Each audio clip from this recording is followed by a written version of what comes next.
저는 특별하게 저희 민간 자체적으로 일본에 있는 지금 일본에 지난주에 강의 드린 것처럼 지역 포괄 케어 센터라고 있는데요. 그 지역 포괄 케어 센터처럼 민간에서 먼저 실증을 했으면 좋겠다는 생각으로 복지에서 실증 사업을 해보겠다는 생각을 가지고 통합돌봄 센터를 운영하고 있고요. 그다음에 관련해서 실증 사업들을 저희가 ICT하고 같이 그러니까 경기도에서도 했었고요. 한국사회적기업진흥원에서도 했었고 관련된 일들을 좀 많이 했기 때문에 이런 것들을 같이 아마 수도권 ICT 콤플렉스에서 연락을 받고 저희가 컨택이 돼서 같이 협업을 하게 된 거라고 이해하시면 될 것 같고요. 저희가 한국의 뭐 노인돌봄 ICT가 이렇습니다라고 하는 것보다 제가 이제 주제로 잡은 인사이트는 제가 생각하기에는 질문들이 궁금해하시는 질문들 일 중심으로 해서 제가 거기에 대한 답변을 드리고 현장은 이렇습니다라고 하는 것들을 9개 주제로 묶어서 저희가 카테고리별로 정리를 했고요. 거기에 대해서 말씀을 드리고 같이 공유된 맨 마지막 페이지 보면 참고 문헌도 같이 어떤 문헌을 가지고 이런 대답을 하게 됐는지도 제가 같이 공유해 드렸다는 걸 말씀을 드립니다. 첫 번째는 제도 환경인데요. 그 통합돌봄 시의 개막이 됐습니다. 통합돌봄은 그러니까 2024년 3월 달에 제정이 됐고요.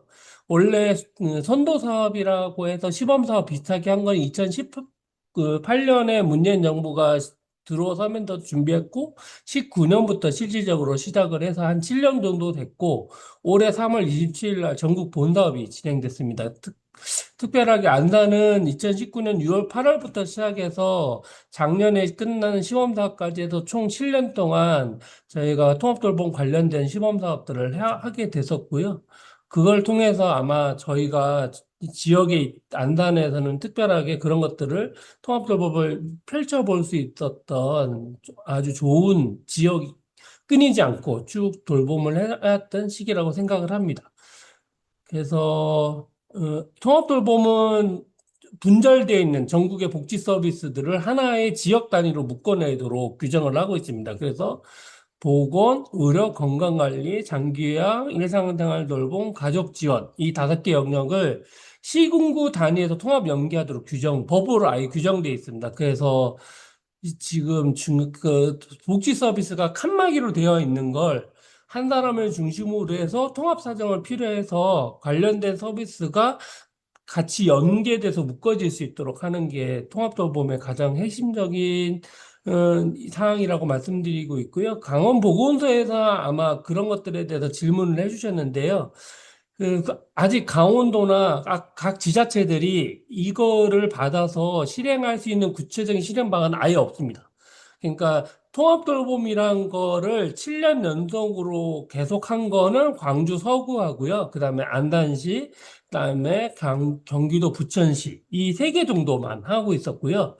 그다음에 7년 동안 하지 않았고 시범 사업만 하고 뭐 이렇게 뭐 이런 모양 저런 모양으로 비슷하게 했지만 법에서 얘기하는 우리가 얘기하는 지역사회 통합돌봄에 관한 얘기는 구체적인 실행 방안 아직 각 공무원들이 아마 세우지 않았을 거고요. 이제 세우기 시작하실 겁니다. 왜냐하면 올해 3월부터 시작이지만 실질적으로 저희가 6월 달에 지방선거가 있기 때문에 공무원들이 안 움직였습니다. 지방선거 왜냐하면 움직인다고 해봐야 전임 시장이 세운 것들을 이어서 정책적으로 이어받아서 올 7월 달부터 새롭게 임명되는 경기도지사, 그다음에 도지사, 안산시장이 그 서비스를 계속 받아서 이어간다는 보장이 없기 때문에 괜히 실행 계획을 못 세웠고요. 그냥 이렇게만 하겠습니다라고 하는 둥근 모양으로만 그러니까 보이지 않는 기존에 있던 서비스를 그냥 막 나열하는 식으로 했었고요. 구체적인 실행 방안은 없습니다. 그래서 일본이나 뭐 영국 얘기를 들고 막 현장에서는 얘기하는데 그게 안산시냐 부천시냐 아니면 진안이냐 뭐 이렇게 따라서 어르신들이 아니면 서비스를 받으시는 분들이 어디에 계시느냐에 따라서 서비스가 다 다릅니다. 그런 것들이 없기 때문에 그런 구체적인 실행 방안이 없습니다. 지역에 맞는 실행 방안이 없기 때문에 지금 막 돌리는 중이고요. 그래서 보건복지부에서는 그거를 어떻게 얘기하냐면 26년, 27년, 28년은 이거를 도입하는 정착 준비다라고 해서 라고 생각하시면 될 것 같고요. 그래서 가장 중요한 건 시행령 시행 규칙은 완성됐지만 정작 필요한 통합 사정 도구, 기간된 정보 연계, 방문형 서비스의 인력 동선하고 관리하는 거,単価 측정 체계는 아직 없습니다. 그리고 원래는 그거가 지자체에서 기초단체, 예를 들어서 안산시면 안산시가 그것들을 자체적으로 구축하라고 되어 있는 게 문제인데요. 그런 인프라의 공백이 ICT 쪽에서는 이런 거를 우리가 대체할 수 있습니다라고 할 수 있는, 증명할 수 있는 실증 사례라고 저희는 생각하고요.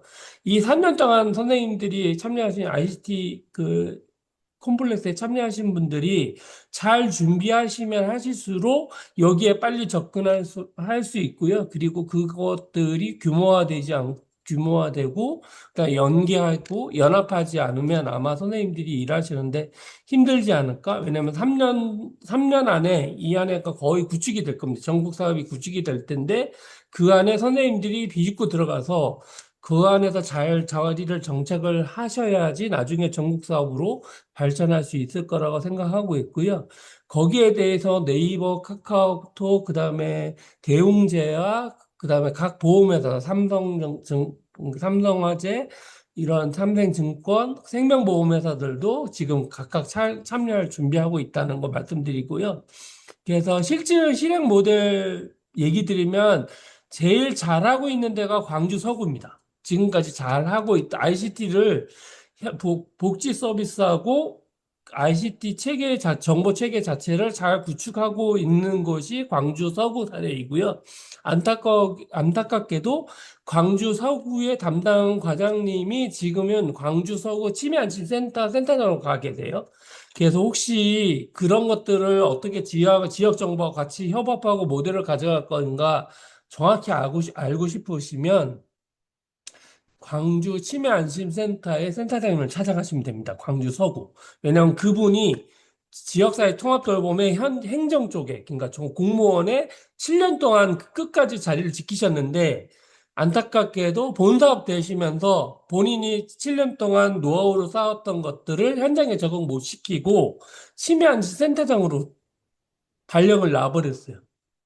그게 저 입장에서는 복지 서비스 하는 사람 저 입장에서는 되게 너무 안타까웠습니다. 왜냐하면 행정 공무원이 그 정도 7년 동안 현장에 있으면서 그리고 정보 체계까지 카카오톡으로 쌓던 정보 전달력들을 아예 플랫폼을 만들었거든요. 플랫폼을 만들고 복지부에서 그 플랫폼을 가져다가 지금도 막 개발하는 중입니다. 개발하는 중인데 그런 선진적인 플랫폼을 썼던 분이 현장에 있지 않고 복지국장이랑 통합돌봄 과장의 현직으로 있지 않고 치매안심센터 생뚱맞게 치매안심센터로 갔다는 건 센터장으로 갔다는 건 되게 인력 낭비라고 생각하는데 그런 것들에 대해서 잘 물어보시면 저보다는 행정 쪽으로 어떻게 컨택을 할 것인가 그다음에 현장에 있는 행정 공무원들이 뭐가 필요한지를 알아볼 수 있는 좋은 사례가 되지 않을까라고 생각하고 있고요. 기업은 KT와 SK텔레콤, 그다음에 SK텔레콤의 AI 케어콜이랑 인공지능 스피커들 쓰고 있고요. 그다음에 지금 경기도에서는 네이버하고 협업해가지고요. 네이버 네이버 그러니까 AI 콜을 쓰고 있고요. 고독사 예방 사업으로 지금 하고 있습니다. 그래서 행복 커넥터를 이렇게 해가지고 결합해서 운영하고 있는 거고요. 강원도에서는 물어보신 것 중에 제가 제안드리고 싶은 거는 아직까지는 보건도에서는 어떻게 해라고 단계할 땐가까지 내려가지 않습니다. 그러니까 아직까지 보건복지부나 보건소나 아니 사회보장정보원하고도 지금 저희가 강원도하고 뭔가 일들을 하고 있는 것들이 있는데 거기는 아직 다 보건소 담당자 선생님 공무원들은 뭘 할지 아직 아무것도 모르고 있는 상황이라고 생각하시면 될 거고요. 3년 동안 선생님들이 행정에 있는 공무원들과 민간에 있는 저희 복지 파트너들하고 같이 복지 사업을 하고 있는 기관들하고 협업해서 뭔가를 만들어내 한 단계 한 단계 발걸음을 한 단계 계단을 한 단계 계단 하나 올라가시는 것들이 훨씬 더 좋을 거라고 생각하고요. 처음부터 저는 그 단, 그 완성형 통신소는 지역마다 다르기 때문에 원하는 게 다르기 때문에 아마 완성된 솔루션을 팔 수는 없으실 것인데 대신에 통합 사정 양식 디지털과 같은 공동 기획형으로는 만드실 수 있지 않을까라고 생각을 하고 있습니다. 그렇게 생각하고 있고요. 개인정보 정책은 아주 민감합니다. 민감하게 생각하셔야 되고요. 그 다음에 그냥 단순하게 개발자 입장에 생각하시면 그냥 내가 개인정보 보호법만 지키면 된다는 거 아니고요. 거기에 들어가는 노인이든 통합돌봄, 노인 돌봄에 관한 거는 민감한 건강 정보가 들어갑니다. 건강 정보가 들어가기 때문에 의료법을 가장 하셔야 되고요.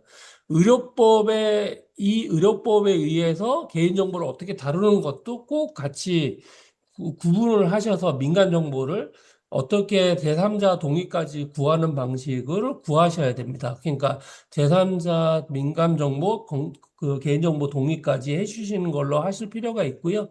왜 그러냐면 선생님들은 민간 다이렉트로 대상자를 만나는 게 아니고 행정이든 복지 서비스를 수행하는 기관을 통해서 개인정보들을 수집해서 받으시거든요.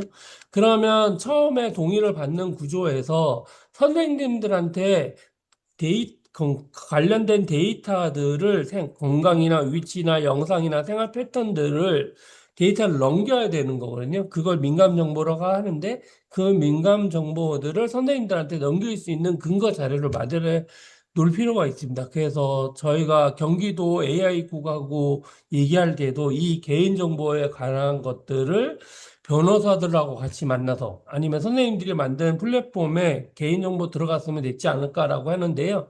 구체적인 명기까지 되어 있는 것들을 저희 같은 경우에는 지역에 있는 변호사님하고 같이 해서 아예 의료법까지 검토를 받아서 저희가 만들었다고 생각하시면 됩니다. 그렇게 해서 하시면 될 것 같고요. 그 다음에, 어, 저희가 생각하는 건 가장 네 번째인데요. 만약에 선생님들이 가지고 있는 데이터를 지자체든 의료기관이든 저희 같은 사회복지기관들이 보았을 때 어떻게 이름을 같이 가져갈 것인가, 그 다음에 접근 권한을 어디까지 구분을 할 것인가, 그 다음에 정동 구간 간의 암호화를 어떻게 만들 것인가에 대한 것들을 서로 얘기하셔서 플랫폼을 구축하실 필요가 있다라고 생각을 합니다. 그다음에 국제사회하고 비교하는 거를 얘기를 해주셨는데요.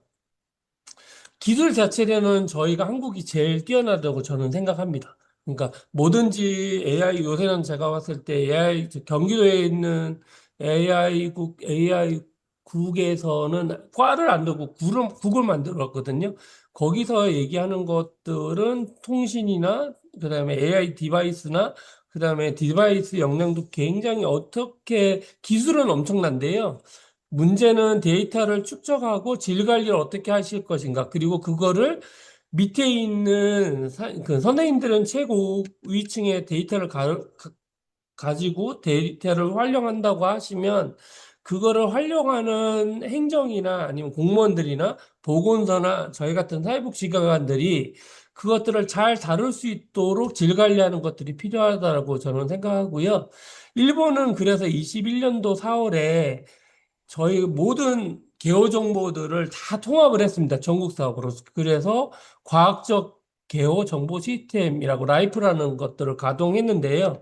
원래는 우리나라도 재작년에 발주를 해서 올해 3월 달에 3월 통합돌봄이 시작이 되면 개요 정보 시스템처럼 통합돌봄 정보 시스템을 오픈해서 가동시키겠다고 얘기를 했는데요. 지금 아직 개통이 안 돼 있는 상황이고, 그다음에 나중에는 이 개요 정보 시스템이 지금 일본에서는 저희 개요 시스템을 정보를 제공하는 게 서비스를 제공하는 기관까지 다 접근 권한이 있어서 열어볼 수 있는 권한 단계들이 있는데 우리나라는 아직 개통도 안 돼 있고요. 그리고 지금 보건복지부에서 얘기하는 건 올 하반기에는 시청까지는 그러니까 경기도 말고 경기도를 지나서 시 담당 공무원까지는 열어볼 수 있게 해주겠다라고 얘기를 하고 있고요.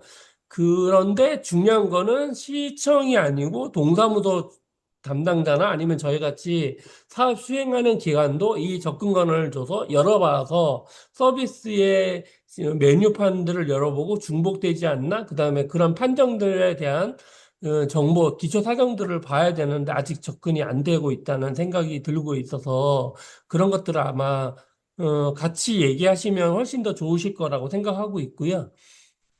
그래서 큰 정보 데이터를 가지고 있는 그게 공공정보 데이터니까 그 공공정보 데이터를 각 ICT 컴플렉스 담당하시는 여기 사업 참여하시는 선생님들이 어떤 시스템을 가져올 수 있게끔 정보를 오픈 공개할 거거든요, 분명히.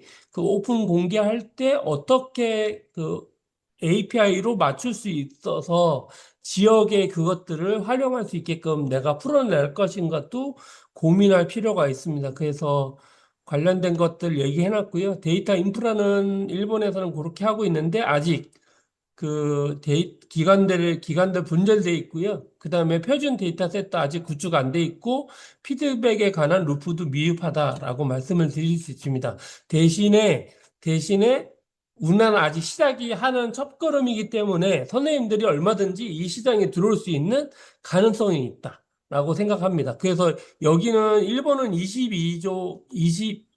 21년도에 이게 구축이 됐잖아요. 그래서 벌써 한 5년 이렇게 구축이 됐기 때문에 전국으로 끼어들 수 없습니다. 중소기업들이 끼어들 수 없는데 우리나라는 아직 그것이 전국 사업이 아니기 때문에 얼마든지 선생님들이 같이 공공 데이터로서 그것들을 같이 가져갈 수 있다라고 생각합니다. 그래서 그렇게 되면 아마 기술적인 보상, 그다음에 시장에서 빨리 시정화해서 사업화할 수 있지 않을까라고 생각을 하고 있고요. 저는 외국 선진 사례 중에 저희가 통합돌봄을 배울 점은 덴마크 같은 경우에는 자립 지원으로 해가지고요. 스스로 할 수 있게 회복하는 재활 중심 모델로 가져갔습니다. 그래서 방문 초기에 집중 재활 서비스, 그래서 장기형 돌봄보다는 스스로 할 수 있게끔 지원을 많이 해줬고요.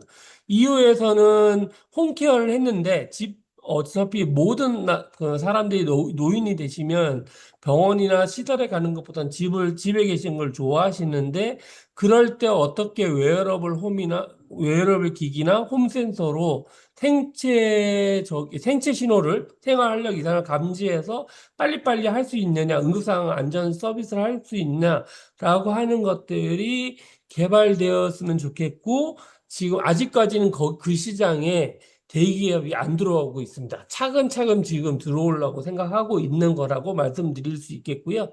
그래서 그런 것들을 잘 의료법이나 아니면 의료법을 비켜나간 디지털 기기 관련된 법을 통해서 활용해 나가시면 훨씬 더 좋지 않을까라고 생각을 하고 있습니다. 그리고 일본에서는 케어 로봇 사용하고 있는데요. 우리나라는 지금 최근에는 그 관련해서 지금 연구 기록들이 나오기 시작하고 있고요. 그거를 시설에, 그러니까 요양원에 도입하는 것들을 검토하는 중입니다. 그래서, 왜냐면 지역에서, 그러니까 수도권은 아닌데, 그러니까 경기도만 벗어나도 요양시설에서 요양보호 선생님 구하기가 너무 힘들거든요. 그래서 거기에 대한 대체제로 돌봄 로봇이 들어와서 그거 인력을 메꾸는 형으로 생각하고 있다라고 생각하시면 좋을 것 같고요. 그래서 제가 느낀 거는 화려한 기술이 아닙니다. 그래서 되게 간단한 기술인데 그 간단한 기술로 되게 인력비가, 인건비가 경감됐다. 그다음 비용이 절감됐다는 데이터를 증명하시면 훨씬 더 시장성이 열릴 거라고 생각합니다. 그리고 특히 지방은 더 이런 것들을 데이터로 증명해 내시면 사용할 수 있을 거라고 생각합니다. 왜냐하면 그 지역에서는 지역 소멸시대에 이어가지고 30대, 40대, 50대의 돌봄 인력들을 구하기 되게 힘들거든요. 그런 돌봄 인력들을 메꿀 수 있는 망이 무엇일까라고 생각하면 저는 여기 참여하시는 선생님들이 준비하시는 여러 가지 ICT 관련 기술들이 그걸 대체할 수 있다라고 저는 생각하고 있고 지지하고 있거든요. 그래서 그런 것들을 같이 잘 이용하시면 좋겠다라는 생각이고요. 그리고 노인에서 65세 이상 말고 64세 미만의 장년층 대상으로 서비스가 있는지 아니면 우리나라에서도 그런 서비스가 가능한지라고 얘기를 해주셨는데, 지금 현재 60에서 65세 미만, 그러니까 만 64세까지가 500만 명이 있습니다. 그러니까 만 60대부터 해서 60을 노인인구로 치고 하면 1,500만 명이 있으신 거고요. 제가 68년생인데요. 55년생, 그러니까 68년생인데 70년생, 72년생이 60대로 넘어오는 시달이 되면 2천만 명이 있습니다. 그리고 저희가 생각하는 건, 나라에서 생각하는 건요, 예방 서비스를 지금 정책적으로 하려고 제가 되게 건강하게 지금 하려고 합니다. 그리고 그것들을 지역에서는 보건소를 통해서 어떻게 이 예방 서비스를 할 것인가라고 하고 있는데, 아직 정책적인 대안은 못 마련했고요. 그래서 생각한 게 뭐냐면 65세 이전에 운동, 영양, 구강 관리, 차에 참여 이런 것들을 그래서 장기형 서비스를 못 들어가게 하는 대표적인 모임들을 하는 것들을 경기도 내나 수도권에서는 하고 있습니다. 각각 사례로 하고 있고 그것들을 지역에 하려고 하는데 문제는 뭐냐면 보조금 비용이 없고요. 비용 자체적으로 아직 예방 서비스에 돈을 이렇게 많이 써야 되는 거에 대한 지역적 합의가 없습니다. 두 번째는 지역이 너무 넓습니다. 예를 들어서 진안 같은 경우에는 병원이 없습니다. 그러니까 전라남도 진안은 병원이 하나도 없거든요. 보건소밖에 없습니다. 근데 보건소밖에 없는데 거기 땅 크기는 서울의 1.4배입니다. 근데 인구는 3만 명밖에 안 됩니다. 그러니까 3만 명이면 하나의 동밖에 안 되는 거거든요. 저희 안산시 동도 안 되는 인구인데 땅 크기, 서울만한 크기에 3만 명이 쫙 깔려 있기 때문에요. 찾아가는 서비스에 한계가 있습니다. 그런 것들을 어떻게 해결할 것인가에 대한 문제들이 가장 크게 있는 거라서 거기에 대한 것도 선생님들이 건강 코칭이나 아니면 근감소증, 사코페니아 이런 것들에 대한 예방, 그다음에 사회적 고리 예방 서비스를 그것들을 하시면 아마 지역에서는 왜냐하면 그 시장님이나 군수 같은 분들은 본인이 계속 시장이랑 군수랑 해서 계속 그 지방 정부를 이어갈 것이 있기 때문에 계속적인 사업 지속성을 하기를 원하시거든요. 그래서 그런 것들을 같이 지역에서 얘기하시면 좋겠다라는 생각을 하고요. 저는 이 3번 챕터가 가장 얘기하고 싶은데 선생님들은 개발자시잖아요. 개발자이시기 때문에 개발자 입장에서만 생각하세요. 근데 제발 부탁이신데요. 사용자가 둘입니다. 그러니까 어르신에 맞춰서 되는 게 아니고요. 구매 결정권자인 보호자가 있습니다. 그리고 보호자 있고 지자체 있고 그다음에 담당 건강보험공단이 있고요. 그다음에 국민연금공단이 있습니다. 그래서 두 개를 다 만족시켜야 된다는 거를 가지시고 가치를 제한할 때 어르신용 다르게 그다음에 실제 사용하는 어르신용 다르게 구매를 결정하시는 보호자나 지자체 입장에 다르게끔 데이터를 제안을 하셔야지 훨씬 더 편하시다. 훨씬 더 가치 있게 듣고 어르신이 이렇게 좋습니다. 얘기해봐야 아무리 공무원한테 설명해봐야 그 공무원이 65세 된 본인 당사자가 되면 공무원에서 퇴직하십니다. 그렇기 때문에 구매 결정권자가 아니에요. 돈 낼 사람이 아니기 때문에 저는 그 구매 결정권자들의 입맛에 맞는 가치도 충분히 할 필요가 있고 그 가치가 뭐냐면 하나는 비용 절감입니다. 가장 큰 이유가 비용 절감을 하고 그다음에 두 번째는 인간 존엄에 대해서 내가 실천할 수 있다라고 한 존엄 돌봄에 대해서 실천할 수 있다. 이런 것들을 얘기해 주시면 될 것 같고요. 그 다음에 절대 기능 중심으로 하시면 안 됩니다. 막 이렇게 여러 가지 기능을 넣으면 좋아하지 않을까라고 생각하는데요. 어르신들이랑 그다음에 구매 결정권자 제가 해봤거든요. 작년에 스마트 건강 도시 랩하고 같이 해봤고 그다음에 마인드 허브하고도 제가 실증해봤는데요. 어르신들은 너무 복잡한 거 힘들어 하십니다. 그냥 간단하게 말하는 거, 간단하게 일상적에서 힘들었던 거, 거기서부터 출발하기 원하시거든요. 그 문제를 해결해 주면 문제는 없습니다. 그리고 기관에서도요, 한 번, 두 번만 방문하기를 원하지, 보건소나 저희가 복지기관들이, 서비스가, 잘못됐네, 앱이 잘못됐으니까 한번 관리를 해줘라고, 한 번 출동하는 거, 두 번 출동하는 거, 그 다음에 어르신 세 번, 네 번 만나면, 이 구매를 결정할 수 있는 분들이 싫어합니다. 싫어해서, 실질적으로 저희가 십몇 년 동안 지역에서 같이 복지 서비스를 하고 행정기관하고 같이 했어도 어르신들은 상관없는데 구매를 결정할 수 있는 당사자들이 싫어하면 안 다시더라고요. 그래서 그게 너무 마음이 아팠지만 그게 현실이라는 거 말씀드리고요. 그래서 돌봄 인력 동선 얻기가 최소한으로 줄었으면 좋겠다라고 생각합니다. 동네 현장 인력 업무가 늘리는 서비스는 이거 원래 기존 서비스를 하면서 이 서비스를 해야 되기 때문에요. 현장의 일이 줄어들어야 됩니다. 그래서 저는 어떻게 했냐면 입력하는 걸 최선을 해서 그냥 말로만 하면 자동으로 마이크를 받아서 제 그 케어 플랜 기록지에 바로 걔가 타이핑 해주고요. 그 다음에 데이터를 가지고 와가지고 그 데이터에 맞게 제가 말한 거, 불러준 거, 어르신하고 대화하는 것들을 제가 타이핑 하지 않고 걔가 입력해 줍니다. AI가 입력해 줘서 그것들이 행정 기록지에, 그러니까 행정에서는 기록지나 복지기관들은 그런 것들을 원하시잖아요. 서류를 원하시니까 그 서류는 따로 움직일 수 있게끔 저희가 개발을 해서 같이 하고 있다는 거 말씀드립니다. 그래서 기존 업무를 줄여주는 방향으로 해주셔야지 되고, 이런 것들을 하면 좋아지지 않냐라고 하는 것들은 아무리 얘기해 보셔야지 해보셔도 전혀 아니다. 라고 생각하시면 됐고요. 그 다음에 지속 가능한 비용 구조를 만드셔야 됩니다. 그러니까 돈을 누가 내지?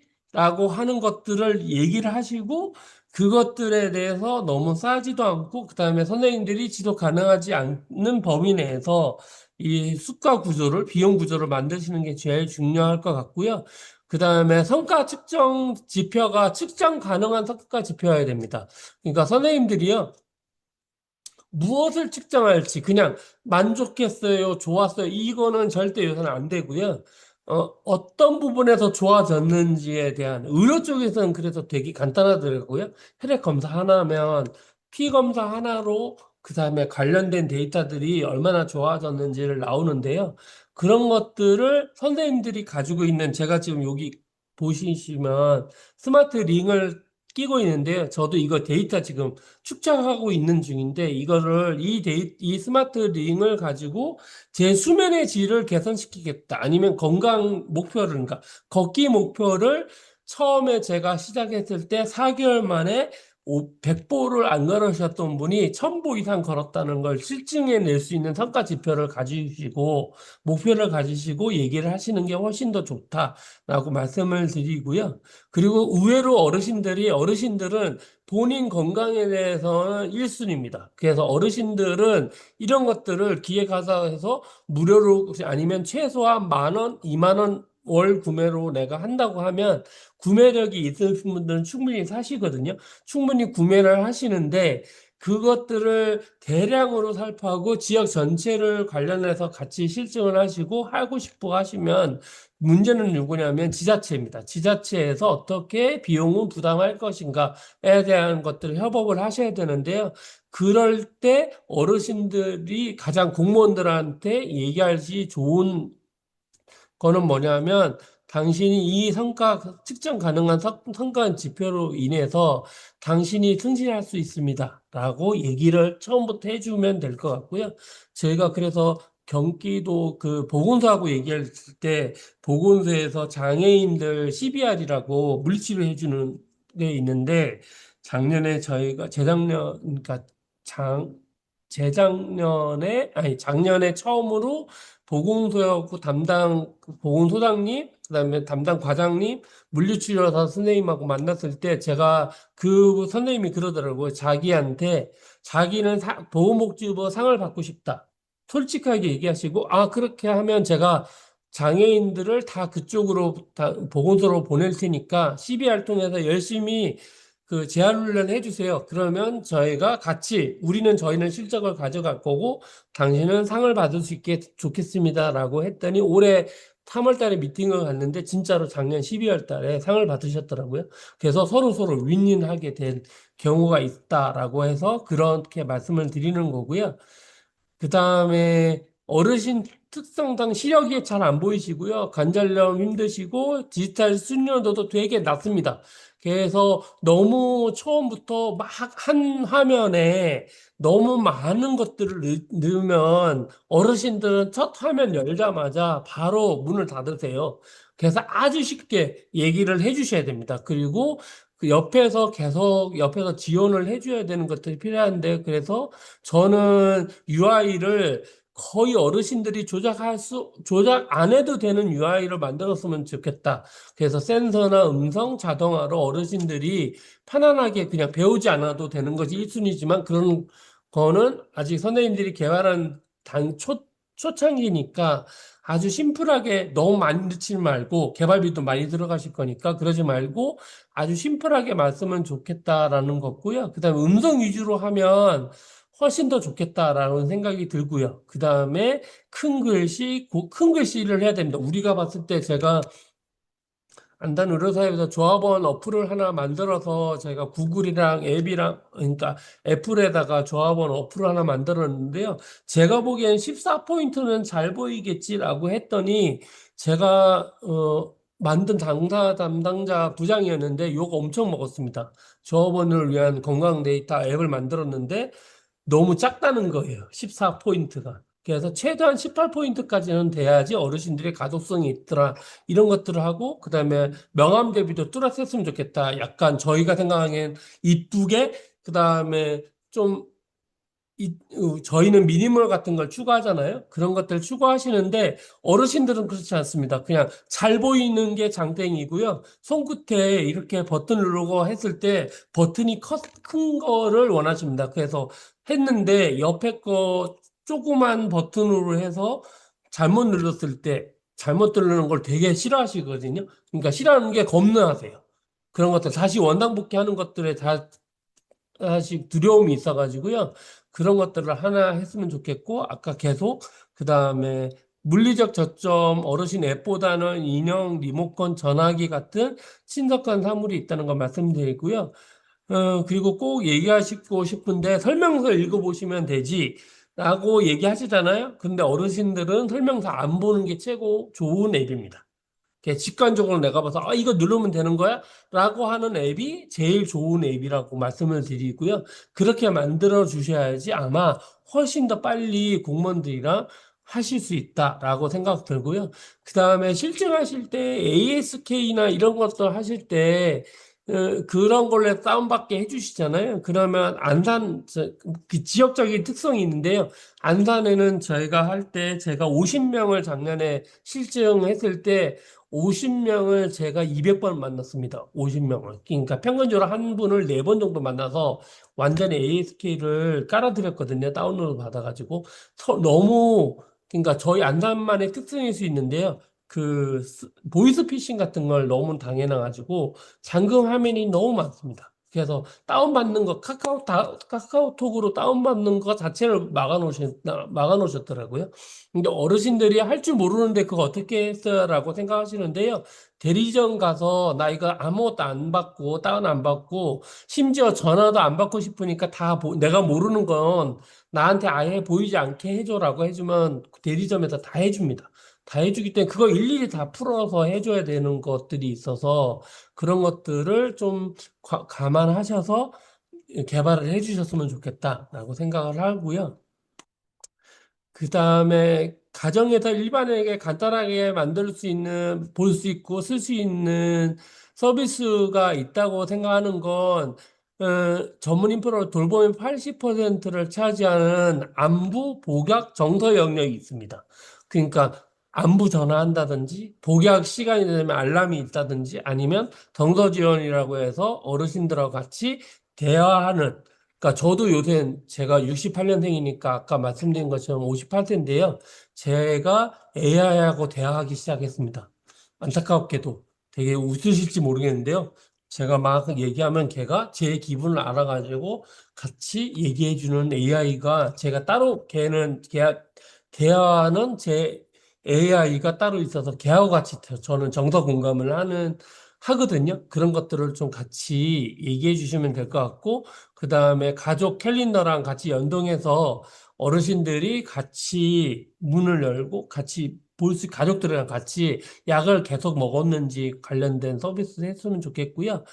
어, 어르신들 활동감지 서비스라 해가지고 저비용으로 들어가는 센터 같은 거 부착해서 같이 어르신들 밖에 나갔는지 안에 들어왔는지 같은 것들 아니면 냉장고에 붙여서 냉장고에서 문을 열었는데 음식이 나갔는지 들어왔는지 이 정도까지만 해도 어르신들 보호자들이랑은 엄마가 냉장고를 열어서 뭔가를 먹었나 보다라고 생각할 수 있는 서비스 정도라도 하시면 기본적으로 서비스를 제공하시면 좋지 않을까라고 저는 생각을 해봤습니다.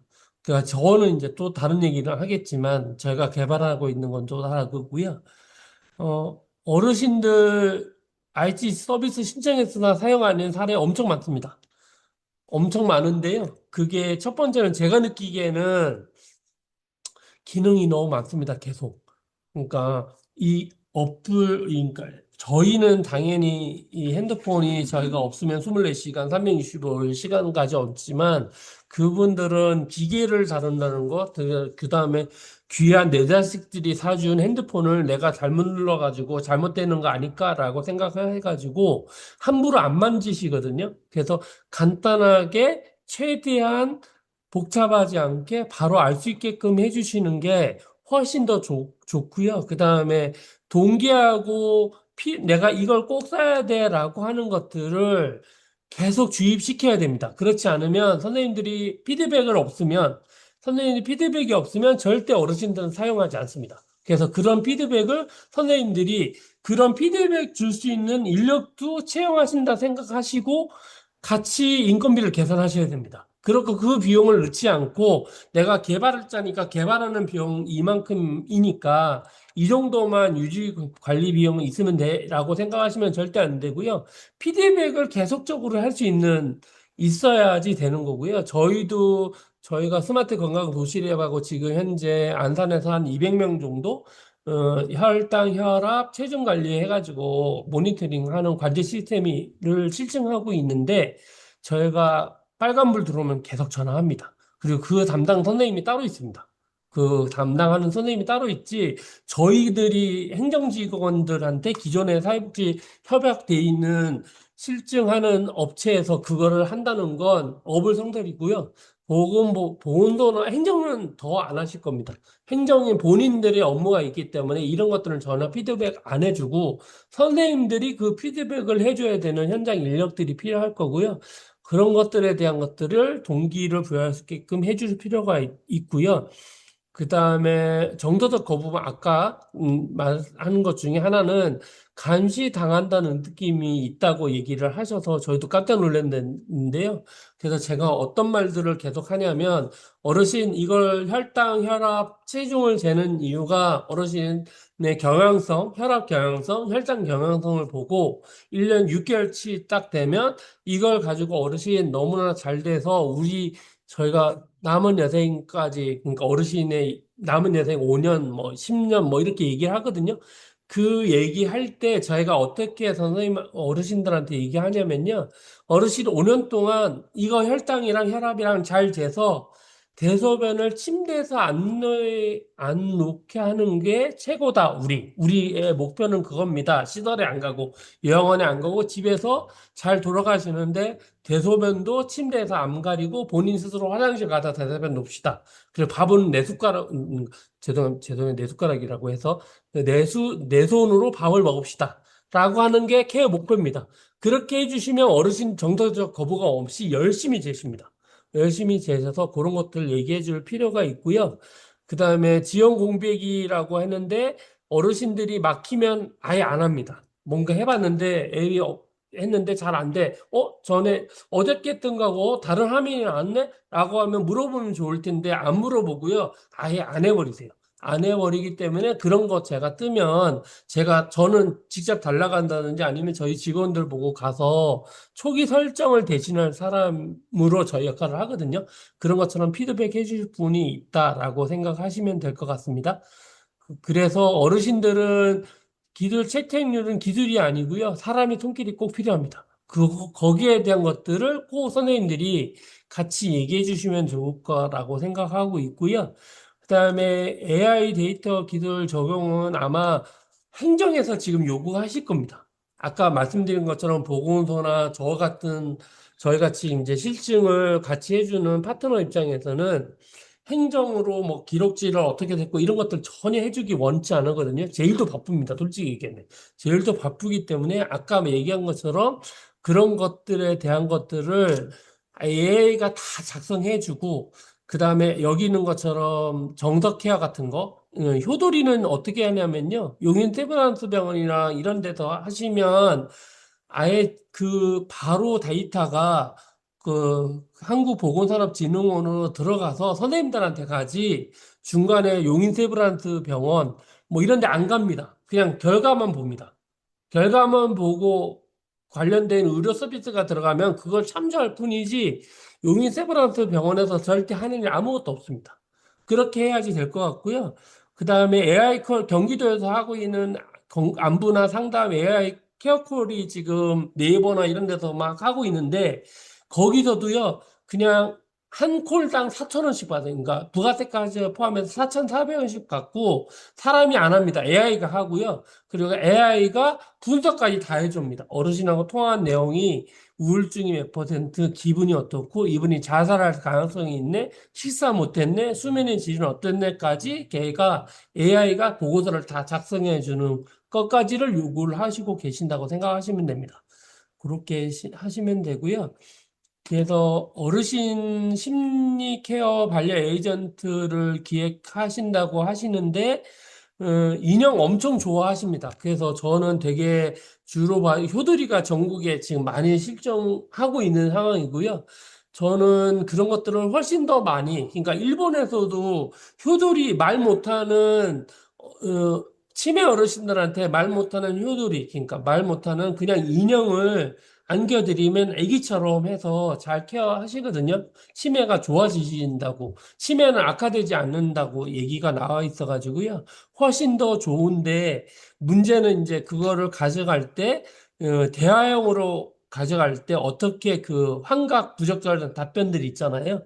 그런 것들을 가져갈 것인가, 얼마나 많이 학습시킬 것인가에 대한 데이터를 어떻게 하실 것인가, 실증하고 할 때 그것들을 가져가실 건가를 고민하실 필요 있다라고 생각하고요. 그 다음에 또 하나는 효과성을 어떻게 입증하실 것인가?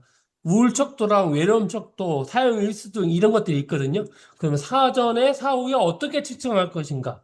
그러면 사전에 사후에 이 효도리가 그걸 측정해 주지는 않거든요. 실증해 주시는 기관들이 하거든요. 그래서 마인드 허브하고 할 때도 저희가 이거 담당하시는 실증하고 사전 사후 실증을 해주시는, 측정해 주시는 분 인건비를 따로 달라고 얘기했습니다. 그래서 그걸 따로 받아서 200명을 따로 실증을 했다는 거 말씀드릴 거예요. 그러니까 꼭 사용할 때 이거에 대한 사전 사후 측정에 대한 아까 성과 지표 얘기 드렸잖아요. 그 지표를 공무원이든 보호자든 누구든 대외적으로든 내놔야지 선생님들이 가지고 있는 그 플랫폼이든 만들려고 하는 관련된 기술들이 증명이 될 수 있습니다. 그렇지 않으면 증명이 안 된다는 거. 그냥 사용하기 편해요. 사용하기 좋아요. 이런 건 아직 그런 거에 대해서는 이제는 안 먹히는 시대가 됐다는 거 말씀드리고요. 그다음에 아직까지 요 노인 장기요양 기간 ICT 건강 데이터 분석 서비스 성공 사례 있다고 아직은 없습니다. 아직은 없고 지금 현재는 이거를 쓰고 있는 데가 삼성보험에서 하는 거, 삼성생명에서 하고 있는 거, 그다음에 KB손해보험에서 하고 있는 거, 신한은행 계열의 보험에서 하고 있는 시니어 그 레지던스라고 해서 이런 것들을 활용하겠다라고 자기네들이 얘기는 하고 있는지만 아직까지는 그거 없습니다. 그래서 이거는 되게 좋은 저 아이템이라고 생각하고 있고요. 그래서 웨어러블 센서하고 웨어러블 기계, 홈 센서 문진 등으로 해서 활동량, 수면, 생체 신호, 복약, 정서 데이터를 모아가지고 그 개인별로 기저서 만들고 이상 있으면 경보해주고 보호자 돌봄 인력 의료진에게 가능한 레포트 제공해주고 그것들이 그 관련된 장기요양 기관들한테 제공이 돼서 좋은 선순환으로 웰케어류 서비스 핵심 포인트로 하면 좋겠다라고 하는 데는 저는 동의합니다. 그런 것들을 만드는데 훨씬 더 시장이 있다고 생각하고 있고요. 대신에 분석이 예쁜 데이터 대시보드는 저는 반대하고요. 확실하게 실제 개입되고 중재될 수 있는 걸로 확실하게 보여야 되고요. 여기서도 포인트는 뭐냐면 돌봄 인력이나 의료진한테 부가적인 행정 서비스가 들어가면 안 됩니다. 기록을 자동으로 들이댈 수 있게끔 할 수 있으면 좋겠다라고 생각하고 있고요. 현장에서 실증 테스트는요, 무엇을 증명할지를 못 박으셔야지 훨씬 더 좋습니다. 왜냐하면 선생님들이 가지고 있는 뭐 여러 가지를 할게요. 이건 절대 많이 있습니다. 현재 기존의 시장에도 너무 많이 있거든요. 그러지 말고 나는 이걸 증명할 거야 라고 하는 것처럼 제가 요거 스마트 링 보여주는 것처럼 이 스마트 링에 있는 데이터를 중국 데이터인데 이거를 내가 중국에 있는 협업에 있는 이 OS 요 중국 업체랑 해서 내가 그 걔네들한테 데이터를 뭘 가져올 것인가를 하고 이 스마트 링으로 걷기와 수면이랑 그다음에 체온이랑 해서 폭염이랑 이런 데서 내가 실증을 하겠다라고 하는 구체적인 것들을 얘기를 해줘야지 지자체에서 그럼 우리 폭염에 어르신이 돌아가시는 게 많이 있으니까 이걸로 경보가 돼? 그럼 이 스마트 링을 우리가 깔아봅시다라고 얘기가 될 거고요. 그다음에 두 번째는 대상자 선정하고 동의할 때 이게 중요합니다. 중도 탈락. 중도 탈락하실 수 있지 않게끔 데이터를 최소한으로 설계를 해주셔야지 선생님들이 나중에 그것들을 왜냐하면 600명 한다고 하고 아니 200명 한다고 했는데 나중에 최종할 때는 150명을만 데이터를 내시면요. 행정이랑 이런 데서는 저희 같은 데서도 복지기관에서는 되게 싫어합니다. 왜냐하면 다 이미 200명 데이터를 하겠다고 사업 계획서랑 다 위에 결제까지 받은 상태이기 때문에 끝나도 200명이 돼야 됩니다. 실증된 데이터가 사전에 200명 돼 있으면 사후 검증된 것도 200명이 돼야지 되는데 이게 안 되면 차이가 나면 나중에는 이 실증 사업에 참여했던 지자체 공무원, 보건소, 저희 같은 사회복지기관들이 문제가 됩니다. 나중에 문제가 될 수 있는 소지가 있기 때문에 꼭 탈락되지 않게, 중도 탈락되지 않게 관리하실 필요가 있는 거고요. 그 다음에 비교군이라고 되어 있는데요. 비교군이 그냥 좋아졌다. 이것 때문에 좋아졌다. 이거 보이는 게 아니고요. 비교와 사전 사후 또는 비교군 데이터가 있어서 저희 같은 경우에는 저희가 지금 먹거리 관련된 실증을 하고 있는데 먹거리 관련해서 의원에서 혈액 검사를 하고 있습니다. 그러니까 식사를 제공하기 전에 우리가 제공한 식사를 먹기 전에 그 참여자들의 혈액에 어떤 데이터들을 뽑아가지고 그 데이터를 사전으로 잡고 끝나기 전에 사후로 그 데이터를 가지고 와서 다시 한번 혈액 검사를 해서 사전과 사후에 비교 가능한 그래서 어떤 점이 우리가 제공한 먹거리를 통해서 좋아졌더라라고 하는 것들을 먹는 데서도 지금 증명하라고 하거든요. 농림부에서도 그걸 요청하고 있어서 그 비용을 저희가 아예 측정을 해놨습니다. 그래서 사전 사후 추출해낼 수 있는 데이터 비용까지 저희가 실증 사업비에 다 담아냈다라고 훨씬 말씀을 드릴 거고요. 그 다음에 이 현장 참여하는 인력에 대한 부담은 계속 제가 말씀을 드리고 있고요. 그다음에 끝난 뒤에도 이거를 제도권이나 사업화를 했을 때 어떻게 전환을 할 것인가를 두고 염두에 두시고 처음부터 끝까지 하셔야 될 거고요. 그거는 제가 6장에 같이 설명해 놨습니다. 같이 하시면 좋을 것 같고요. 그 다음에 요양시설 주간보호 방문요양 이 지자체 돌봄 사업이 많이 있거든요. 그런데 과연 개인정보 동의, 그 다음에 돌봄 인력 업무 부담, 지자체 기관 구매 가능성을 볼 때 저는 지자체 돌봄을 훨씬 더 권해드립니다. 왜냐하면 아직까지 요양시설 주간보호 방문요양은요, 개인 시설들이 많습니다. 그래서 장점보다는 난점이 훨씬 더 구매할 수 있는데 어려움이 있고요.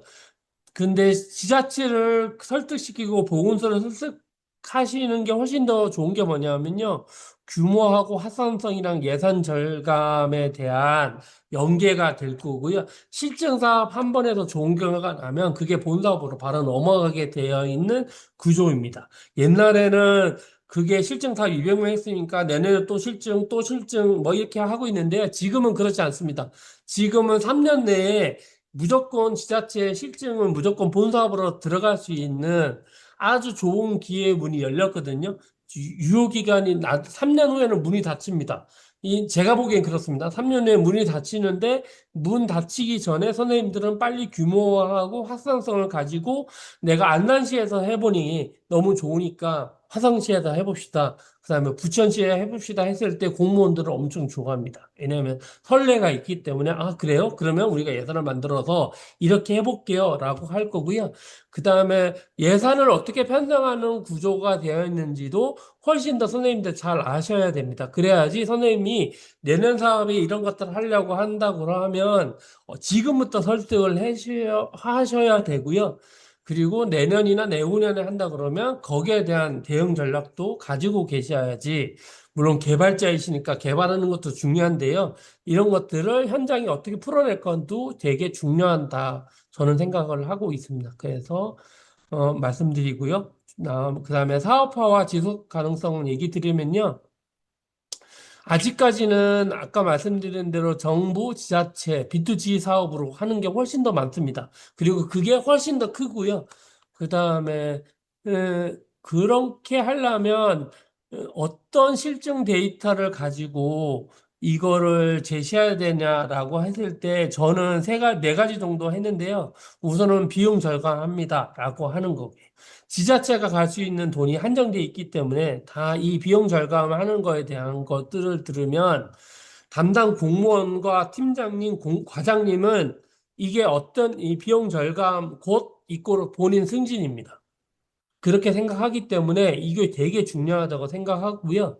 그다음에 왜냐면 실적이 되기 때문에요. 그다음에 위험 예방, 그다음에 인력 효율 관련, 그다음에 삶의 질이 점점 더 크기가 적지만 이 네 가지 단계로 접근하셔서 이야기하시면 훨씬 더 다가가기 쉽을 거고요. 이거를 중앙정부든 경기도든 서울시든 인천광역시든 그다음에 지방구든 안산시청이든 부평구든 강남구든 이 순위로 얘기를 하시면 가장 강력하게 담당 공무원들이 좋아하실 거다라고 생각합니다. 그리고 이 비용 절감을 구체적으로 얘기를 하셔야 됩니다. 이렇게 했을 때 1인당 얼마나 예산이 삭감이 되고 절감이 되고 이 절단된 금액 때문에 당신한테 얼마나 이득이 되는지를 얘기를 해주셔야지 크게 좋아하실 거고요. 그걸 때문에 제가 느끼기에는 이 얘기만 해도 이 나머지 위험 예방, 인력 효율, 삶의 질은 당연히 따라가는 겁니다. 당연히 따라가는 거기 때문에 이 비용 절감에 대해서 어떻게 선생님들이 가지고 만들어내는 기술과 플랫폼들을 어떻게 적용할 것인가에 대한 얘기를 해주시면 되고요. 만약에 필요하시다 그러면 제가 의료급여 본사업 정부가 된 사업 중에 거기 건강보험 심사평가원이 만들어 놓은 비용 절감 기록들이 있거든요. 그걸 통해서 전국 사업이 된 게 하나가 있습니다. 그 사업을 보건복지부나 아니면 국회에서 어떻게 설득했는지에 대해서 보여줄 사례가 하나 있으니까 만약에 그게 원하시면 제가 공유해 드릴 수 있습니다. 공유해 드릴 수 있고요. 그 다음에 기후위기 대응 관련해서는 저희도 되게 고민이 되는 지점인데 하나의 수익으로는 선생님들이 안 됩니다. 그래서 공모 사업이 엄청나게 올해부터 많이 있거든요. 그러니까 올해부터 많이 있었는데 올해 상반기에 거의 끝나고 이제 하반기에 좀 있으면 하반기 게 나올 건데요. 하반기에 나오는 것들을 준비하시면서 빨리 선생님들이 여기에 스케줄이 있지만 그런 것들을 잘 준비해서 하반기에 공모 사업들에 준비해서 잘 들어가시면 좋을 것 같고요. 그 상반기에 있는 공모 사업들 미리 쫙 보셔가지고 공모 사업에 지원할 수 있는 자격 요건도 만들어 놓으시는 것도 훨씬 더 필요합니다. 예를 들어서 내가 아무리 좋은 데이터랑 있는데요.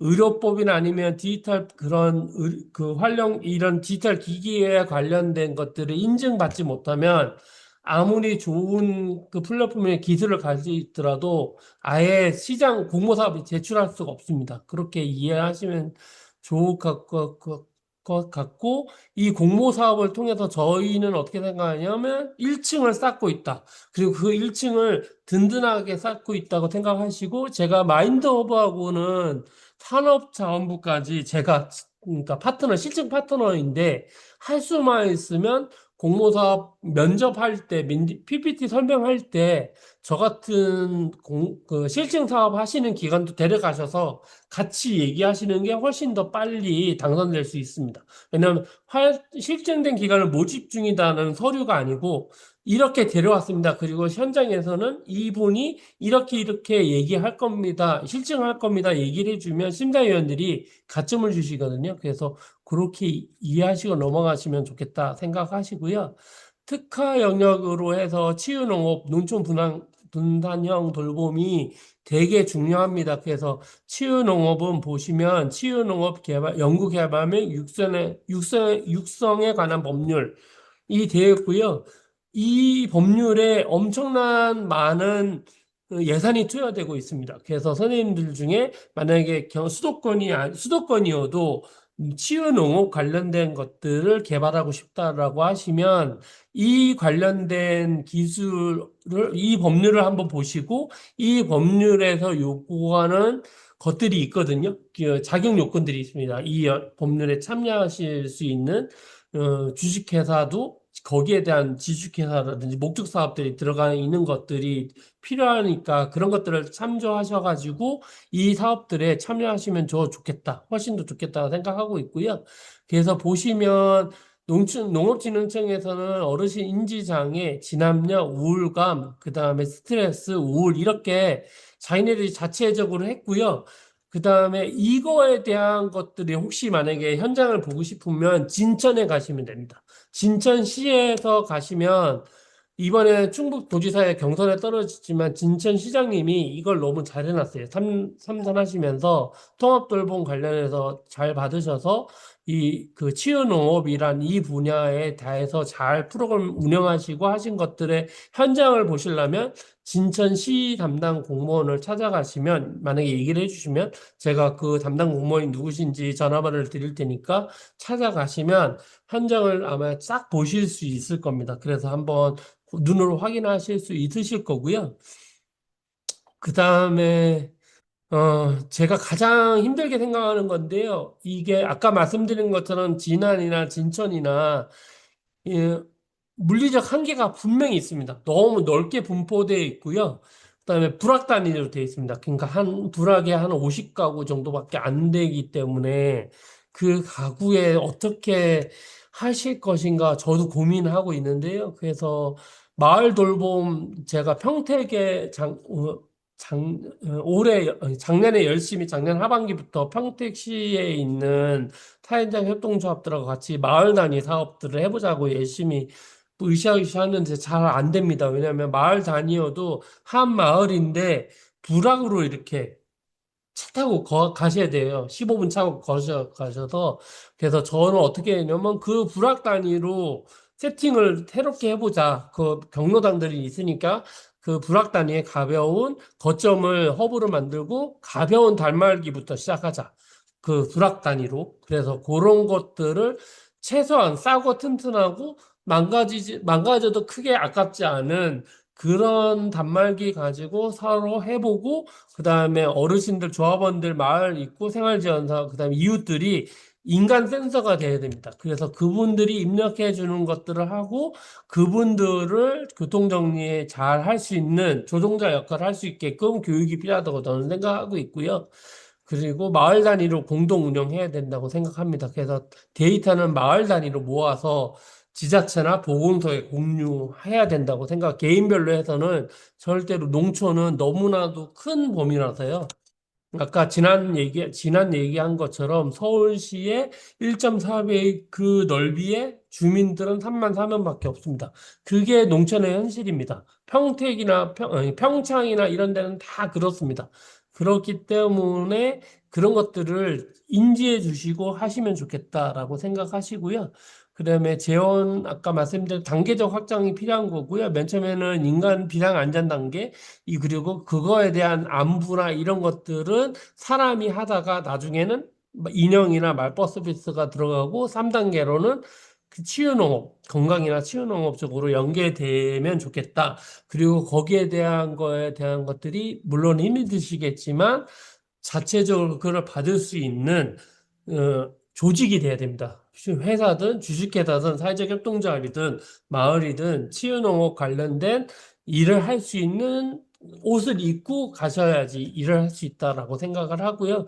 그래서 저는 통합돌봄을 내세우지만 시에서 위탁받기 전에 저희는 이름을 통합돌봄센터라고 해서 전국에 위탁받은 통합돌봄센터가 전국에 통합돌봄센터가 두 개 있는데요. 하나는 천안에 있습니다. 천안은 위탁받은 천안 위탁 보조금으로 운영하는 곳이고요. 안산에 제가 있습니다. 제가 알아서 지금 막 살아나려고 지금 몸부림치고 있는 상황이고요. 그 하는 일 역할들이 다르게 지금 하고 있다고 말씀드리고요. 그래서 재원은 훨씬 더 농림축산부의 농촌형 돌봄, 사회적 농업 이런 것들이 훨씬 더 돈이 많습니다. 그리고 관련된 예산이 있는 거고요. 그다음에 기후 적응은 지금 복지부에서는 폭염하고 한파 때문에 이 스마트 링 같은 것들을 이용하려고 합니다. 그래서 이 폭염 같은 것들을 만약에 비상이 됐으면 이상이 있다, 체온이 올라가게끔 체온이 되거든요. 그런 이상 감지가 뜨면 바로 출동할 수 있게 119가 출동할 수 있게끔 해주기를 원하거든요. 그렇게 하기를 원합니다. 그렇게 이해하시면 될 것 같고요. 그다음에 국가 지원 사업들 아까 말씀드렸는데요. 잘 하시면 좋을 것 같은데 제가 생각한 거는 원래는 한국 R&D 창업 R&D 지원 산업은 원래 연례 사업으로 1월부터 제가 최근에 본 건 5월 달까지 집중 올해 예산은 5월 달까지 됐지만 1월 달부터 3월 달에 집중 공고되고요. 그래서 미리 한 해 전에 그러니까 이재명 대통령 정부에서는 거의 비슷하게 내년이나 내후년에 나올 겁니다. 자격 요건들이. 왜냐면 그걸 보시고 올해 잘 준비를 하시면 좋지 않을까라고 생각하고요. 올해도 하반기에도 가능합니다. 그래서 예비 창업 단계, 그래서 중소기업부에 지금 한동숙 장관님이 준비한 게 모두의 창업이라는 패키지가 있습니다. 그래서 그것들을 계속 지금 모집하고 계시거든요. 그래서 관련된 것들을 하시면 좋고요. 그 다음에 창업한 지 3년 이내 사업들도 초기 창업 패키지로 들어갈 수 있고요. 그 다음에 R&D 기술 개발도 가능합니다. 그래서 만약에 주식회사 안에 연구소 같은 거 만드시면 그 연구소에 대한 것들이 나오고요. 그 다음에 최종적으로는 민간 투자 연계하는 사업도 있거든요. 그래서 지금 중소기업부에서 아니면 한국 사회적 기업진흥원에서 이런 투자를 받아가지고 R&D 사업 쪽으로 민간을 받아서 이렇게 하려고 하는 것들을 많이 하고 있거든요. 그래서 그런 것들을 잘 활용하시면 좋을 것 같고요. 통합 관련돼서 그럼 내가 어디를 봐야 돼라고 하는 것처럼 여기 K 스타트업, 그다음에 기업 정보마당에 보시면 전 부처가 하나로 모여 있습니다. 그래서 그걸 보시면 좋을 것 같고요. 저는 어떤 걸 보냐면 중소기업부 중심으로, 그다음에 산자부 중심으로, 그다음에 과기부도 봅니다. 복지부 걸 꼭 안 봐도 돼요. 왜냐면 요새는 이런 것들을 과기부나 이런 데서 예산을 훨씬 더 크거든요. 그런 것들이 훨씬 더 커서 그런 것들을 보시면 좋겠다라고 생각하시면 되고, 그다음에 우리나라 사업은 통합 돌봄이 취약계층으로만 지금 되어 있고, 그다음에 그렇게 되어 있는데, 지금 현재는 사회적 경제 쪽으로 가는 게 맞는데요. 3년 후에는 그게 시장화 들어갈 거라고 생각합니다. 그래서 왜냐하면 이 사회적 경제 연대에서, 왜냐하면 25년도에 284억이었는데요. 열심히 얘기해서 1180억 됐지만, 이게 늘어난 게 4배 늘어났으니까 사업량이 많이 늘어났겠지가 아니고요. 기존의 사회적 윤석열 정부가 찍어놨던 것들을 복구하는 수준밖에 안 됐습니다. 그렇기 때문에 저는 이 예산이 이 내부보다 한 4천억, 5천억 돼야 된다고 생각하는데요. 그래야지 사회적 경제 성격이 훨씬 더 커질 거라고 생각하고 있는데, 생각보다 적은 액수여서 사회적 경제에 있는 저로서는 되게 마음이 아픈데, 이런 것들을 같이 만약 사회적 경제 조직에 있는 분들이라면 지역에 있는 자원들과 같이 열심히 하시면 좋을 것 같고요. 그런데 제 생각엔 이거는 사회적 경제는 늘어나는 한도가 있고요. 시장이 더 큽니다. 장기형 사업이 이건 천억대잖아요. 장기형 보험 사업이 16조 원입니다. 작년에. 16조 원이고요. 그게 민간 시장의 시장입니다. 그리고 통합돌봄 시장은 그거보다 더 넓어질 거라고 생각하고 있고요. 그 다음에 보험회사들의 시장이 있지 않습니까? 그 다음에 롯데 호텔이나, 그 다음에 신세계 호텔, 이런 데서도 이 통합돌봄 사업에는 들어오려고 합니다. 취약계층 지원은 어차피 보조금은 한계가 있거든요. 한계가 있는데 이 통합돌봄의 민간 시장들은 엄청난 열려 있고요. 그것들의 선생님들이 아이디어를 가지고 지금 뭔가 해보시겠다 하는 거 먼저 시장에 뛰어드신 거거든요. 그래서 그것들을 얼마나 잘 정착해서 시장화할 것인가 고민해 주시는 것도 제 고민이기도 하지만 같이 고민해 주시면 될 것 같고요. 사회적 경제 쪽에서는 이렇게 사회적 기업가 육성 사업이라는 것도 있고요. 사회적 협동조합 지원 사업도 있고요. 예비 사회적 기업 인증 지정제도 있고요. 이런 것들을 이용하시면, 관련된 혜택들을 받을 수가 있습니다. 그래서 그런 것들을 잘 이용해 주시면 될 것 같고요. 그 다음에 건강 데이터 수집하고 디지털 헬스케어 성격이 강한데 그쪽은 수요가 폭발하고 있습니다. 제가 생각하기에는. 그래서 지금 보건복지부 R&D에는요, 지금 1조 원대가 넘게 지금 하고 있고요. 그 다음에 제가 4월 달에 응모한 사업, 전국에서 하나 뽑는데 전에는 10억 단위였는데 지금 20억을 주시더라고요. 20억짜리를 주셔서 선정이 되면. 그런데 그렇게 경쟁률이 높지 않습니다. 전국에 들어오는 경쟁률이 높지 않아서 그런 것들을 잘 이용해 주시면 될 것 같고요. 특히 그러니까 디지털 헬스가 전산화하고 상관없이요. AI 기반으로 하셔야 됩니다. AI를 활용할 수 있는 것들을 하시면 해외 진출도 도와줍니다.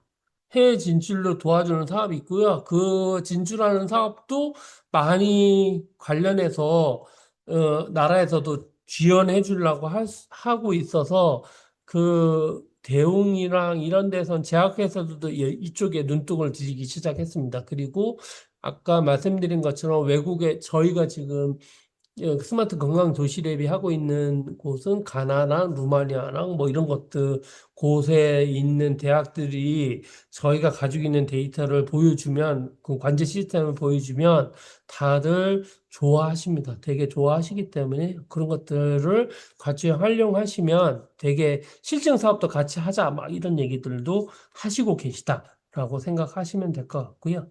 음, 농림수산부 사업 같은 경우에는 농촌 돌봄 서비스 활성화 지원 사업이 있고요. 그다음에 치유농업 활성화 지원 사업이 있고요. 그다음에 사회적 농업이 있고요. 그다음에 이런 것들은 아까 말씀드린 것처럼 그런 법에 맞춰서 작용 요건이 되어야 됩니다. 그래가지고 그 지원할 수 있다는 말씀을 드리고요. 그런 걸 꼭 가지고 계시면 좋겠다라고 생각하시고 될 수 있고요. 그리고 이 시제품 실증이나 사업화, 바우처처럼 빠르게 써볼 수 있는 지원 사업이 있습니다. 그래서 정보통신산업진흥원의 N, N, NIPA 혁신 바우처 상용화 사업이라는 것들이 있고요. 지자체 실증 리빙 랩이 있습니다. 그래서 그 일반 회사에서도 그러니까 치매 예방 관련 제약회사들 이런 데서는 자기네들 약을 팔기 위한 요건으로 이 실증 통합 돌봄 리빙넷 같은 것들을 돌리시거든요. 그래서 검색을 해보시면 훨씬 더 많이 열려 있습니다. 그래서 그런 것들을 해 나가시면 좋은데 거기서 요구하는 건 구체적으로 무엇을 증명하고 싶다라고 얘기하는 걸 원하십니다. 그러니까 흔하게 치매가 향상됐어 이게 아니고요. 인지경도증인데 이 서비스를 이용하면 인지경도증이 원래는 4점대였는데 2점으로 좋아졌다. 아니면 4점이었는데 15점으로 높아졌다. 이런 것들에 대한 구체적인 향상 목표, 성과 지표가 있어야지 된다는 거 꼭 얘기 드립니다. 그 다음에 아까 얘기한 대로 단계적으로 올라갈 수 있게끔 해서 저희는 예비 창업, 그다음에 저희는 사회적 기업과 육성 과정 들어가 있는 상황이고요.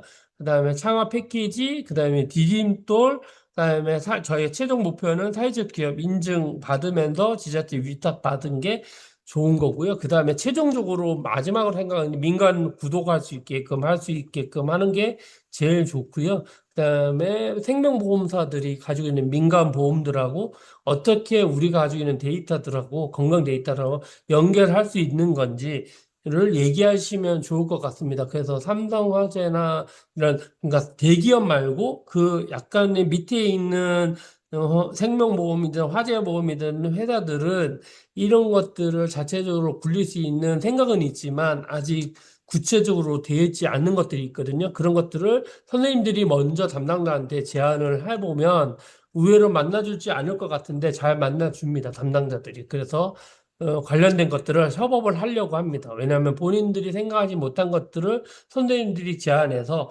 그런 것들을 본인들이 가지고 있는 보험 서비스에 들어갈 수 있다라고 생각하기 때문에 좋아할 거라고 생각하시면 될 것 같습니다. 그리고 그러니까 선생님들이 저는 이 수도권 ICT 컴플렉스에 계신 분들이 컨sor시엄에 대해서도 구체적으로 얘기했으면 좋겠다고 생각합니다. 혼자 다 못하시거든요. 근데 혼자 다 못하시는 것들을 컨sor시엄 구성하셔가지고요. 같이 부족한 부분을 메꿔서 하나의 상품을 만드시면 훨씬 더 좋지 않을까. 그렇게 되면 선생님들도 내가 치매도 해야 되고, 인지도 해야 되고, 그다음에 건강 데이터도 관리해야 되고 하면 클라우드가 엄청난 클라우드, 그다음에 디지털 플랫폼이 커지잖아요. 그렇지 말고 각각의 고유한 개별적인 그다음에 자신만이 가질 수 있는 고유한 기술과 플랫폼을 API로 연동을 해서 데이터가 주고받을 수 있게끔 연동이 돼서 하나의 컨소시엄으로 하나의 플랫폼으로 보여줘서 지자체에서 보여주면 훨씬 더 좋아하실 겁니다. 훨씬 더 좋아하실 거고 그것들을 하실 때 한 군데만 내가 어떻게 우리가 가지고 있는 역량 자체가 복지부나 지자체든 사업 계획서를 냈을 때 뭘 보냐면 재무제표나 이런 것들을 보시잖아요. 그런 거 보실 때 믿음을 줄 수 있습니다. 여러 회사들이 같이 컨소시엄을 구성해서 이런 서비스를 제공할 거야라고 되어 있으면 훨씬 더 좋게 보실 수 있고 가점이 될 수 있다라고 생각하고 있고요. 그다음에 마지막 이제 제가 작성하고 난 다음에 그저께인가 주신 질문인데요. 치매 가족 돌봄 앱에 관해서 얘기해 주신 건데, 음, 치매 가족 커뮤니티 뭐지 직접 하셨는 무반응 아예 안 하신다고 했는데 제 생각에 모집 자체가 실패한 게 아니고요. 채널이 저는 문제라고 생각하거든요.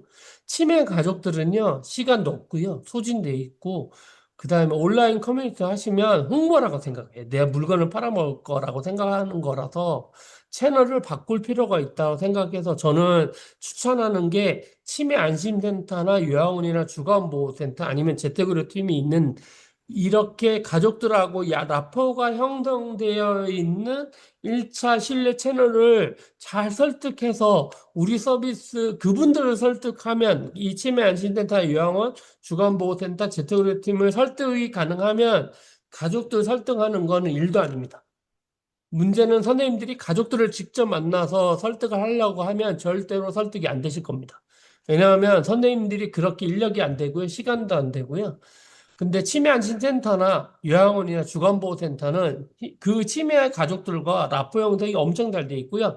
이렇게 아예 끊어지지 않을 정도로 단단하게 엮여져 있습니다. 왜냐하면 치매 어르신을 돌보는 일이기 때문에 그렇기 때문에 이 가족들, 치매 안심센터나 요양원, 주간보호센터, 재택의료팀을 채널로 삼으셔서 해주셨으면 훨씬 더 잘 되셨을 거라고 생각하고 거기에 대한 것들은 저기 보시면 좋을 것 같다. 그러니까 자료를 보시면 좋을 것 같고요. 그 다음에 실제 가족들을 만나지 마시고요. 선생님들은 사회복지 간호사, 요양보호사, 그다음에 센터 실무자에게 선생님들의 사례하고 리포트 샘플을 보여주셔가지고 그분들한테 먼저 검증을 받으시면 좋을 거라고 생각해요. 왜냐하면요. 선생님들이 쓴 개발자의 언어하고요. 제가 지금 박사 논문 과연 현장의 통합돌봄의 전문가들, 까 사회복지사, 간호사, 요양보호사 선생님들이 쓰는 박사과정의 설문지를 지금 같이 이제 패널에서 저희가 3차로 고쳐주고 있거든요. 고쳐주고 있는데 제가 느낀 거 뭐냐면 너무나 현장하고 동떨어진 언어된 가상 사례와 리포트 샘플입니다. 가족들이 해석이 필요합니다. 그렇게 돼서는 안 된다고 저는 생각해요. 바로 직관적으로, 아, 이런 얘기를 나한테 물어보는구나, 라고 대답할 수 있어야 됩니다. 그렇지 않으면 선생님들이 아무리 좋은 거고, 박사과정이고 뭐 해도 이해하지 않고, 그 다음에 뭘 물어보는지 모르고, 그렇게 하거든요. 그러니까 그런 의미에서 잘 검증되지 않을 겁니다. 그래서 그런 것들을 한번 위험을 잘 제거하시고 그다음에 잘 정직하게 어르신들이 증명하지 못한 것들을 들을 수 있게끔 그래서 현장에 뭐 그러니까 사회복지사, 간호사, 요양보호 선생님들이 딴 나라 사회에 살고 계신 분이라고 저는 생각하시면 좋겠다. 그러니까 제가 어떻게 얘기 드리냐면요. 지구에 어르신들이 살고 계시고요. 선생님들은 화성에 살고 계세요. 선생님들은 화성에 살고 계시고요. 저희는 금성에 살고 있습니다. 그리고 어르신 때문에 지구에 잠깐 와서 돌봄을 하는 겁니다. 그리고 다시 일상으로 가면 금성으로 가서 일상생활을 합니다. 그렇기 때문에 이 3자가 만날 일이 거의 없습니다. 근데 선생님들이 가지고 있는 기술은 지구인들이 써야 되는 거잖아요. 지구에 있는 사람이 써야 되기 때문에 지구인의 언어로 만들어 주셔야 됩니다. 그러니까 화성어가 아니고 금성어가 아닌 지구로 언어로 만들어 주셔야 되는 거고요. 그러게 하기 위해서 이 지구에 가끔 방문하는 금성 사람인 저희들과 같이 얘기를 해 주셔야 됩니다. 그렇지 해 주셔야지 선생님들이 그 지구의 언어로 된 레포트와 그다음에 가상 사례들이 나올 거라고 저는 생각합니다. 그렇지 않으면 선생님들이 반 아무리 본 논문, 그러니까 지금은 제가 봤을 때 논문에 새겨진 논문들이 많이 있거든요. 근데 그게 강남에 있는 어르신 틀리고요. 안산에 있는 어르신 틀리고, 진안에 있는 어르신 틀리고, 평창에 있는 어르신 다 다릅니다. 다 다르기 때문에 그게 현장에 묻어나지 않으면 선생님들이 물어보는 건 화성에 있는, 그러니까 쉽게 얘기하면 강남에 있는 어르신한테 그러니까 진안에 있는 어르신한테 하루에, 그러니까 그 일주일에 병원을 몇 번 가세요라고 하는 질문은 쓸데없는 질문입니다. 왜냐하면 진안에는 병원이 없습니다. 약국도 없습니다. 아프면 무조건 참아야 됩니다. 그랬다가 너무나 참다 못해서 뚝이 넘쳤을 때 병원 갑니다. 근데 강남에 있는 어르신은요, 아프면 바로 달려갑니다. 그러니까 어떤 정도까지 하면 병원 쇼핑이란 말까지 나올 정도로 자주 가십니다. 완전히 다른 세계에 살고 계신 거라고 이해하시면 저는 좋지 않을까라고 생각하고요.